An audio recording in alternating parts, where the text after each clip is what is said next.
Құрметті ауыл тұрғындары, сіздерді наурыз айының 22-ші жұлдызында сағат 10:00-де Мәдениет үйі алаңында өтетін мерекелік концерттің қонағы болуға шақырамыз.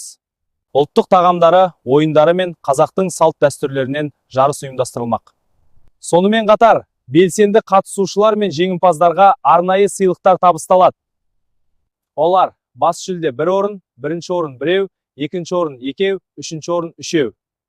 Одан бөлек ынталандыру мен алғыс хаттарда беріледі.